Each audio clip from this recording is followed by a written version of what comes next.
5월 31일 월요일 NH투자증권의 모닝 미팅 시작하겠습니다. 먼저 지난 주말 뉴욕 증시는 소폭 상승했습니다.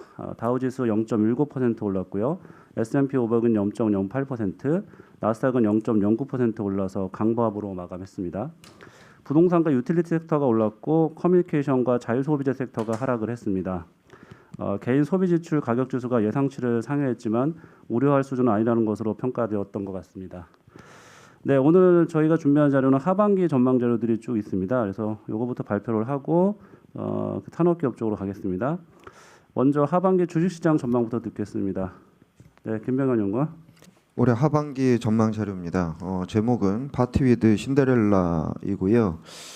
신데렐라와 함께하는 파티가 아직까지 계속적으로 진행 중이고 이런 파티의 정점은 남았다라는 이런 생각들입니다. 다만 연말로 갈수록 조금은 이런 파티에서 변동성을 좀 우려해야 되는 이런 상황들도 있을 거다라는 의미로 제목을 지었습니다. 올해 하반기는 특히나 올해는 코로나19에 대한 집단 면역 달성 노력 그리고 부양 정책 효과에 따라서 경기 정상화가 계속적으로 지속화되는 단계입니다. 저희는 하반기 코스피 목표를 3,500포인트로 상향을 합니다. 실적의 추가 개선 그리고 주요국 정부 재정 확대 정책 이런 것들이 계속 나오고 있고요. 금리하고 유가가 하향 안정화되면서 코스피가 상승하는 요인을 만들어줄 거다라고 판단을 하고 있습니다. 최근에 특히 얘기를 주시는 것들이 3분기에는 매크로 모멘텀이 둔화되는 거 아니냐라는 이런 얘기들이 있는데요. 하지만 레벨이 여전히 높게 유지된다는 점에서 주식의 할인율 하락 요인이 3분기 이후에 부각이 될 거다라고 판단을 하고 있습니다. 왜 그렇게 보냐면 하반기 글로벌 물가가 인플레이션 스파이크를 찍은 이후에 하향 안정화되다가 4분기부터 완만하게 상승할 것으로 예상을 하고 있기 때문입니다. 이를 반영한 시중금리도 유사한 흐름을 보일 것 같고요. 이렇기 때문에 연말로 갈수록 내년도에 높아지는 물가 레벨에 따른 이런 금리 상승 우려가 연말에는 부담으로 작용할 전망이다라고 판단을 할 수 있을 것 같습니다. 주식시장의 스타일은 경기 정상화 그리고 선진국 재정 정책에 따라서 경기 민감주가 상당히 좋을 것 같은데요. 저희는 이런 경기 민감주의 순환이 지속될 거다라고 판단을 하고 있고요. 특히나 3분기에는 IT, 자동차 중심 그리고 연말로 갈수록 다시 소재나 산업재, 금융 같은 이러한 인플레이션 관련주들이 다시 상승세를 나타내는 이러한 순환적인 모습들을 나타낼 거다라고 판단을 하고 있습니다. 연결해서 포트폴리오 부분하고 퀀트 부분 말씀드리도록 하겠습니다. 예, 실적 먼저 말씀드리도록 하겠습니다. 올해 우리나라 코스피 기업이 영업이익 기준으로 한 200조 이상 나올 것으로 기대되고 있고 순이익도 네이버 효과 제외하더라도 2017년 고점을 넘길 것으로 예상이 되는 상황입니다. 그래서 실적 자체적으로는 지수를 지지하는 요인으로 크게 작용을 할 것 같고요.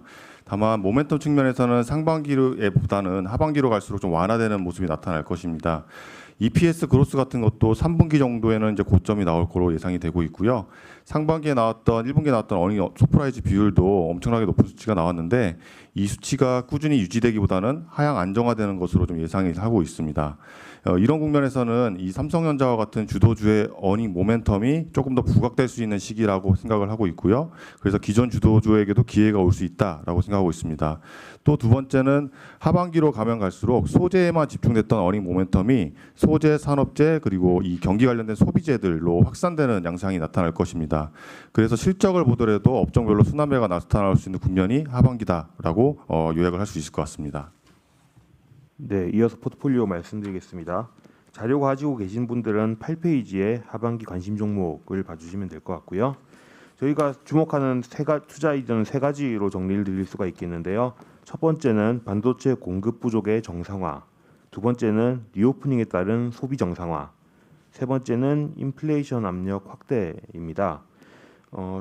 자세히 말씀드리면은 반도체 공급 부족 정상화라는 거는 지금 비메모리 반도체 에서 글로벌로 공급 부족이 나오고 있고 이것들이 IT와 자동차의 밸류체인에 타격을 주고 있는 상황인데 이 부분이 그동안 연초 이후에 한국의 IT와 자동차 주식들을 주가를 내리누른 부분들이 있다고 분명히 생각을 하고 있습니다. 그런데 아마 이쪽의 공급 부족 문제는 한 3분기 정도면은 고점을 통과하고 조금 완화될 수 있을 거라는 기대를 하고 있어서 이런 부분 때문에 억눌려 있던 주식들이 오히려 지금이 살 기회가 될 수 있다라는 생각을 하고 있습니다. 두 번째는 리오프닝에 따른 소비 정상화 부분인데요. 중국과 미국과 유럽 세 지역이 다 3분기면은 백신 접종률이 70%대에 도달을 하게 될 걸로 예상이 됩니다. 그러면 아마도 콘택트 소비 관련해서는 계속해서 긍정적인 매출이 나올 거라고 생각을 하고 있고 이쪽의 수혜주들에 대해서는 지속적으로 주목을 할 필요가 있다는 생각입니다.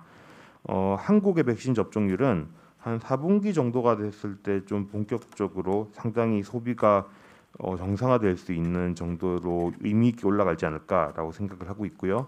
관련해서 3분기에는 중국의 리오프닝 소비 확대 관련해서 면세점에 대해서 그 4분기에는 국내 백신 접종과 관련해서 카지노와 엔터에 대해서 긍정적으로 생각을 하고 있습니다.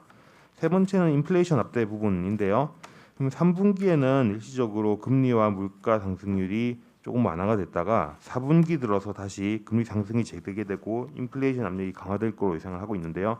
관련해서는 연초 이후에 올랐다가 2분기, 3분기 조금은 쉬어가는 모습을 보일 소재 산업재 쪽들이 4분기에 재차 달릴 수 있지 않을까라는 생각을 하고 있습니다. 네, 주식에서 저희 하반기 관심 종목을 쭉 리스트를 작성을 했는데요. 이 자료의 8페이지에 보시면은 뭐 다 나와 있지만은 조금 더 자세하게 언급을 드리는 게 좋을 것 같습니다. 저희가 세 가지 테마를 말씀드렸죠. 공급망 정상화, 리오프닝, 인플레이션. 공급망 정상화는 반도체와 자동차 주식들, 삼성전자, 현대차, 현대모비스를 담았고 여기에 하나 더 익숙하지 않으신 종목이 LNF라고 들어있는데 이제 전기차 판매와 관련해서 2차 전지 관련주를 포함을 했습니다. 리오프닝과 관련해서는 호텔신라, 강원랜드, YG 엔터테인먼트, 면세점과 카지노, 엔터에 대해서 말씀을 드렸고요. 여기에 또 익숙하지 않으신 종목이 크리스 FNC와 감성 코퍼레이션 의류 종목들입니다. 그리고 인플레이션 관련해서는 포스코와 현대건설을 저희 포트폴리오 내용에 담았습니다. 이어서 채권 쪽 하반기 전략 듣겠습니다. 먼저 국내 채권 전략 강승원 연구원. 네, 저희 하반기 채권 전망 나왔고요. 제목은 저희가 작년부터 말씀을 드리고 있는 올해 결국 N자형 패턴의 금리 궤적이 완성될 거다라고 생각을 하고 있고 전략적인 차원에서 마지막 성장통이란 제목은 아마 올해 연말 연초에 선진국 국채 그리고 한국도 조금 금리가 마지막 거친 상승을 보이겠지만 그 조정 이후에는 채권 자산에도 좀 매수 기회가 내년에는 올 수 있다라는 생각을 하고 있습니다. 우선 글로벌 선진국 국채 먼저 말씀을 드리면 저희는 기본적으로 미국 10년 국채 금리가 3분기 한 중순 8월 정도까지는 하향 안정화된 이후에 9월 정도를 기점으로 4분기 다소 큰 폭 상승할 걸로 보고 있는데요. 기본적으로 지금부터 미국 채 금리가 하향 안정화될 거로 보는 핵심 근거는 지난주 금요일 PCE 지표 그리고 CPI 시장 전망치 다 깨고 올라가도 금리가 빠지고 있죠. 그러니까 어떤 이야기냐면 기본적으로 보복 소비라고 하는 것은 지금 당장 트렌드가 되긴 좀 어렵고 재정 정책은 일단 단기적인 소강 상태에 들어갔고 올해 9월이 회계연도 종료를 앞두고 증세 논의가 활발해질 걸로 보고 있기 때문입니다. 다만 꼭 과열이기 때문에 긴축을 한다기보다는 정상화가 되면 자산시장 역시도 정상화가 돼야겠죠. 3분기 중에 미국의 집단 면역이 달성이 되고 9월 6일 날부터 이제 실업급여가 종료되면서 일하기 위해 사람들이 시장에 뛰어들어 오기 시작하면 연준 역시도 빠르면 8월 잭슨홀, 늦어도 9월 FOMC에서는 자산시장 정상화를 위한 테이퍼링 스케줄링을 언급할 거다라고 보고 있고 이 시점이 금리의 상승 반전 계기가 될 거다라고 보고 있습니다. 왜냐하면 연준이 그동안 경기 부양을 위해 의도적으로 실질 금리를 눌러왔죠. 대규모로 물가채를 매수해 왔습니다. 그렇다면 내년도 자산시장 정상화, 테이퍼링을 앞두고 그 효과가 선반영되는 과정에서 실질금리 정상화 시도가 예상되고요. 특히나 이 시점, 즉 미국 4분기 시점에 유럽에서도 1년 만에 경제회복기금 지출, 유럽 공동채권 발행, 4분기 물가 기저효과 극대화로 인해서 독일을 중심으로 유럽 금리도 다소 큰 폭 상승이 예상이 되고 있고요. 이런 관점에서 연말에는 미국 금리가 좀 다소 거칠게 올라올 수 있다. 상단은 1.95 정도로 말씀을 드리고 있습니다. 그래서 이제 선진국 국채 같은 경우에는 4분기 금리가 튈 수 있으니 잘 팔자라는 고민을 말씀드리는데, 한국 같은 경우에는 선진국과 달리 금리 반등 시점, 즉 4분기에 잘 사는 고민이 필요하다라고 보고 있고요. 핵심은 가격입니다. 코로나19 직전에 한국은행이 제시한 한국의 잠재 성장률이 2.5%였고요. 그런데 코로나로 인해서 현재 한 2.2에서 2.3% 레인지로 내려갔을 거다라고 보고 있는데, 저희가 지난번 금리 인상 사이클 당시 한국 10년 금리 고점이 당시 잠재 성장률이었던 2.7%에서 10bp 정도 위에서 막혔거든요. 3번 정도 시도를 했는데, 그러니까 이번에도 보시면 2.25 정도로 보면 그래봤자 이제 10bp 정도 남았다. 한국은 금리 조정의 한 8분응선은 넘었다라는 게 저희 판단이고, 4분기 때 금리가 튈 때 한국 장기채에 대해서는 조금 매수 기회로 접근하자라는 생각을 하고 있습니다. 이상입니다. 네, 이어서 해외 채권 전망 듣겠습니다. 신원종 연구원입니다. 네, 올해 상반기 특히 그 해외채권의 핵심 이슈는 인플레이션하고 급격한 금리 상승이었는데요. 그래서 1분기 그 때문에 성과가 안 좋았고, 2분기에는 오히려 전년 동월 대비 소비자 물가가 급등했지만 이런 것들이 반영되면서 금리가 안정착고 양호한 성과를 지금 보이고 있습니다. 하반기 핵심적인 이슈는 여전히 첫 번째로 인플레이션이 될 것 같고, 그 다음에 테이퍼링 이슈가 가시화되면서 영향을 받게 될 것 같습니다. 그리고 세 번째로는 다시 부상하는 미중 갈등으로 인해서 지정학적 가치가 높아지는 그런 국가의 장기 투자 매력이 높아지는 이런 식으로 할 것 같습니다. 선진국 경기가 백신 접종 확대로 회복이 되면서 대중들의 보복 소비, 공급 부족으로 인한 충격, 그다음에 대규모 재정 부양책으로 인해서 인플레이션 이슈가 계속 반복될 걸로 하반기에도 이렇게 부각될 걸로 예상되는 가운데, 미 연준의 테이퍼링 이슈가 이제 8, 9월쯤에 본격적으로 제기되면서 금시장이, 특히 해외채권 시장이 큰 영향을 받게 될 가능성이 높아 보입니다. 그래서 선진국 채권은 저희들 거기에는 집단 면역이 형성이 되면서 경기 빠른 회복과 물가 상승 이런 것들을 힘입어서 약세를 이렇게 보일 전망이라서 비중 축소 뭐 이렇게 나가고 있고요. 신흥국의 경우도 백신 접종은 늦어지고 있지만 선진국 경기 회복 때문에 경기가 꾸준히 회복되고 있습니다. 그래서 신흥국 채권 시장도 금리가 상승하면서 약세를 보일 가능성이 높아 보여서 여전히 여기도 신중한 모드로 비중 축소를 권유드리고요. 그리고 이게 진짜 테이퍼링이 나온다 하더라도 그 2013년과 같은 건 아닐 것 같다라고 생각하는데, 이게 신흥국 전체보다는 취약한 몇몇 국가들의 부담을 가중시킬 가능성이 좀 더 높아 보입니다. 그래서 하반기에는 전반적인 채권, 해외 채권 시장이 안 좋은데, 그 중에서 이제 페맥스 같은 고금리 채권 또는 뭐 코코본드 이런 식의 고금리 채권 중에 똘똘한 이런 채권 위주로 투자를 하시기를 권유합니다. 네, 저희는 우선 글로벌 그 선진국 국채에 대해서는 투자 의견이 축소기 때문에 일단 매수 관점에 대해서는 선진국 국채는 없고요. 오히려 조금 더 말씀드리고 있는 거는, 작년부터 가장 조금 채권 자산 중에서 제일 조금 수익률이 좋았던 게 물가채입니다. 한국도 미국도 BEI 기준으로는 사상 거의 최고치 수준까지 올라왔는데, 아까 말씀드렸던 4분기 테이퍼링 이슈에 가장 큰 피해를 볼 자산도 결국 물가채이기 때문에 최근에 한국 물가채, 미국 팁스에 대해서는 좀 매도 의견을 좀 드리고 있고요. 지금 잘 팔아야 된다, 지금이 고점이다라는 생각을 가지고 있고, 국내 채권과 관련돼서는 지금은 역시나 캐리 장밖에 안 되겠지만 4분기 때는 10년물 이상 장기 국채에 대해서는 매수 의견 드리겠습니다. 이상입니다. 네, 이어서 하반기 리츠 전망 듣겠습니다. 홍지환 연구원. 네, 리츠 전망 말씀드리겠습니다. 결론부터 말씀드리면 저희 글로벌 리츠에 대해서 비중 확대 의견 말씀을 드리겠고요. 인플레에 대한 수혜를 누릴 수 있다라고 보고 있습니다. 국가별로는 미국 리츠랑 일본 리츠가 좀 유망할 수 있다라고 좀 보고 있고요. 저희가 올해 연간 전망 때 말씀드렸던 리츠 투자 포인트 3가지가 사실 가격과 실적 배당 회복, 또 경기 회복기 진입이었었는데, 세 가지가 이번 하반기에도 계속해서 갈 수 있는 포인트들이다라고 저희는 생각을 하고 있고요. 먼저 가격부터 좀 말씀을 드리면, 이게 리츠의 과거 밸류에이션과 주식 대비 밸류에이션을 비교해 봤을 때도 사실 앞으로 업사이드가 좀 남아 있는 상황이고, 사실 그 다른 자산과 비교하지 않아도 지금 상업용 부동산 지수가 지금 코로나 사태 이후에 거의 한 10% 가까이 상승한 상황입니다. 근데 그런데도 불구하고 사실 리츠는 과거 그 1년 동안 뭐 유동성에 대한 수요가 크지 않았기 때문에 아직까지 상승 여력은 남아 있다라고 저희는 판단을 하고 있는 거고요.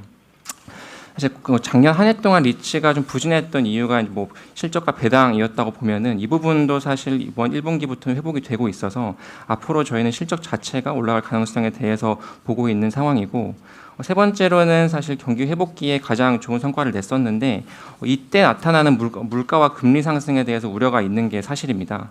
근데 과거 저희가 사이클을 분석을 해봤을 때 단순 금리 인상은 리츠에게 부정적이지만 이 물가 상승이 동반되는 경우에는 리츠가 실적 성장을 하면서 이만큼을 전가해냈다라는 걸 저희는 확인을 할 수 있었고요. 그래서 결론적으로 말씀드리면 저희 제목에서 보시는 것처럼 저희는 좀 짧은 임대차 계약 기간을 가지고 있는 리츠에 집중을 해야 된다라는 말씀을 드리겠습니다. 그런 섹터들이 사실 호텔과 주거용 리테일이 있고요. 임대차 계약이 짧을수록 사실 인플레이션과의 실적 관계가 굉장히 높고 또 이러한 구조화에서는 물가가 오른 만큼 또 임대 수익에 빠르게 반영이 되기 때문에 저희는 수혜를 받을 수 있겠다라고 생각을 하고 있고요. 그래서 저희 이제 MP 쪽 넘어가 보시면 기존에 그 보유하고 있었던 이제 장기 임대차 계약들 리츠들 좀 편출해 냈고 이번 자료 통해서 좀 임대차 계약 짧은 주거용과 쇼핑센터, 호텔 리츠 신규로 편입했다라고 말씀드리겠습니다. 이상입니다. 네, 그 관련해서는 좀 추천 종목, 그 추천 투자할 만한 상품들 간단히 좀 다시 한번 좀 언급해 주시면 좋을 것 같습니다. 네, 저희 MP 쪽 보시면은 저희가 이번에 신규로 편입하고 또 확대한 자산이 이제 미국과 일본 쪽 리츠인데요. 미국에서는 이번에 그 주거용 리츠, 뭐 EQR이나 ELS 또 인비테이션 홈스 같은 주거용 리츠를 추천드리고 있고 리테일 쪽에서는 BRX US도 추천드리고 있습니다. 일본 쪽은 좀 특이하게 오피스 종목을 담고 있는데 이 부분 같은 경우에는 사실 공급이 작년에 굉장히 많았었는데 이런 부분들이 올해부터는 좀 줄어드는 모습 보이고 있고 다른 나라보다는 수요 회복이 좀 빠를 수 있다는 점에서 저희는 앞으로의 좀 캐피털 게인이 크지 않을까라는 기대하고 있습니다.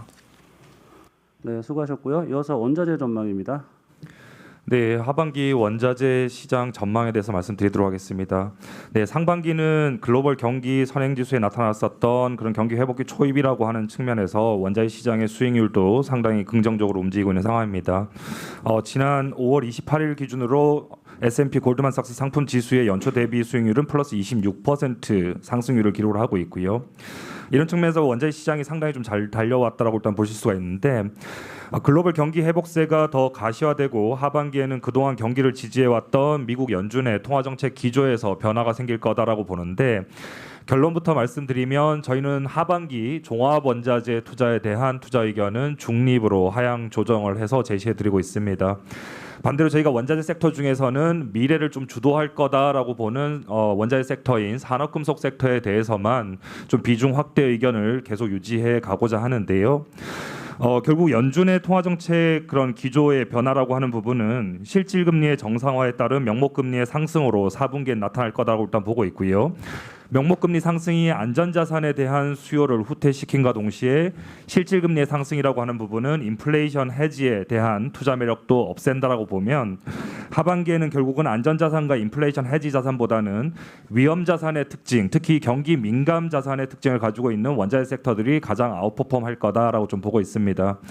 그렇게 보면 경기 민감 자산에서는 저희가 에너지와 산업금속 섹터를 드실 수가 있겠는데 저희는 에너지 같은 경우에는 미래를 주도한다라고 하는 산업이라기보다는 오히려 미래를 주도할 것 같은 그런 글로벌 그린 열풍과는 좀 동떨어져 있다라고 하는 부분을 좀 주목하고 있고요. 특히 에너지 섹터에 대해서 중립을 말씀드리는 이유는 하반기에 그런 백신의 효과라든가 아니면 경제활동 정상화에 따른 수요 기대감이라고 하는 부분은 유가에서는 상당히 긍정적인 요인으로 좀 작용하고 있습니다만 지난해 5월부터 유가의 하반 경직성 강화와 유가의 강세를 이끌어 왔었던 글로벌 공급 조정이라고 하는 부분에서는 결국은 수요가 개선되는 구간에서는 공급 증가세도 동반하게 된다라고 하는 측면에서 유가의 추세 상승은 불가능하다라고 좀 보고 있습니다.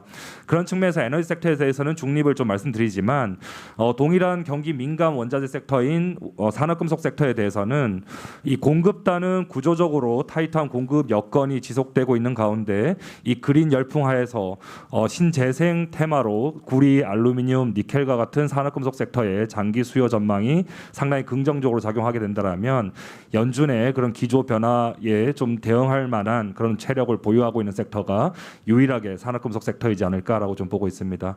그런 측면 측면에서 하반기 그런 원자재 투자에 대해서는 산업금속 섹터, 특히 미래를 주도할 만한 원자재 섹터에 집중하자라는 부분으로 오늘 하반기 전망에 대해서 좀 요약해 드렸습니다. 이상입니다.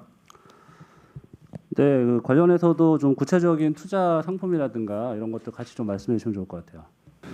네, 대표적으로 미국 상장 산업금속 ETF라고 하면 저희가 구리만 사실상 집중해서 볼 수 있는 ETF는 CPER이라고 하는 ETF가 있고요. 구리, 알루미늄, 니켈을 동일 가중 방식으로 투자할 수 있는 DBB, 그리고 런던에 상장되어 있지만 달러화로 표시돼서 거래가 되고 있는 AIGI와 같은 ETF 같은 경우에는 구리, 알루미늄, 아연, 그리고 니켈까지 포함하고 있는 ETF입니다. 그런 측면에서 원자재 시장, 특히 산업금속 그런 파생형 ETF 투자 매력 여전히 유효하다라고 좀 보고 있고요.